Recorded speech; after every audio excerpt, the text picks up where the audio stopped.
welcome back to the Grant Park Liquor Mart Education Center. And Susan Reese, we've got our stroganoff. It's finished up, worked great, didn't curdle, so awesome.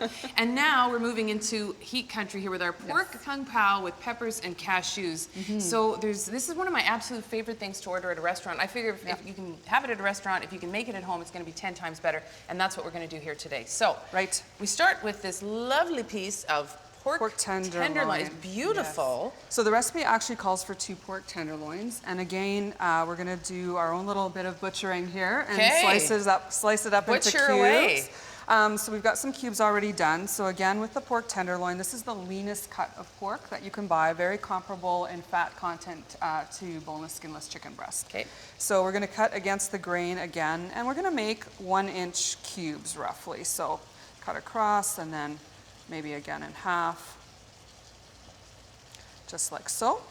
And we would do that for both tenderloins. So you're going to get quite a large amount of pork tenderloin when you're all done. Yeah. And then what we're going to do is just marinate it for about an hour out on the counter in some soy sauce, some rice vinegar, a little bit of sesame oil for that classic Asian sort of flavor, and a little bit of cornstarch mixed with an equal part of water. So it kind of thickens up later when you cook it. And the marinade, this is not really at all about tenderizing, because when you think of marinade, sometimes you think it's about making the meat tender. This is just all about flavor country. Exactly. Okay. It's all about the flavor. So that's going to sit for about an hour. As well. Right? Yep. Okay. That's going to sit out for about an hour. We're going to cover it with, mix it up and then cover it with some saran, just so that nothing falls in that we don't want in there. And we've got our pork going here. Now, we are not using a wok. I know that typically this recipe you would use a wok, but obviously you're demonstrating here that you don't need one. I'm a cast iron person myself, so it doesn't really matter, does it? No, not at all. You can just use a high quality skillet like the one that we're using here today. The key thing is just to have it cranked up on high so that the pork browns nicely before you start adding your vegetables and other ingredients. And what are we adding to this? So we're going to add some fresh ginger, and I'm just going to use my fingers here if you want to keep mixing that up. Sure. And of course some fresh garlic.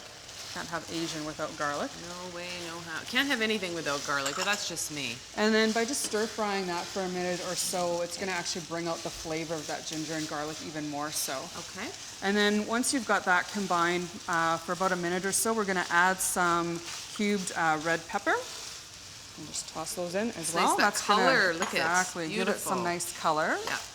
And then if you want, and this is an option as well, just for a little bit of extra crunch, we can also put in some chopped water chestnuts. Let's do it. So it's not everyone's favorite ingredient, but like I say, it's an option if you want a little bit of extra crunch. Yeah. So we would just stir fry that a little bit more just to get the peppers a little bit of tender crisp. And then we're going to add our sauce. Okay. And our sauce just consists of some low sodium soy sauce, again some rice vinegar, wee bit of honey. We're going to add that in. A little bit of sweets in there. Yeah. Okay. And that's going to make our sauce. You're going to want to cook that and stir it until all the pieces are nicely coated. Everything looks like it's blended well together. And then we're going to add in our heat. Yeah, what is this? So this is what, sambal olik? Sambal olik, yes. You find this in your grocery store in the Asian ethnic aisle. Okay. I'm going to add about a tablespoon here. Can I smell it? Like, is it going to? I don't think it'll make you curl cry. Ooh, it's kind of sweet, hey? It a is, little bit sweet. It looks deceivingly sweet, but when you taste it, it's actually quite hot. You can feel the heat. Yeah, definitely. It's basically an Asian condiment. It's just chili peppers, really, is all that is. And if you want to crank up the heat even more, add some crushed red pepper flakes, anything that's going to give you the heat that you're comfortable with. Okay, I'm sorry, where did you say that we can purchase, is it sambal? Sambal olik. Sambal olik. Yes, it's a common ingredient. Any major grocery store will have it, and it's in the Asian or ethnic aisle.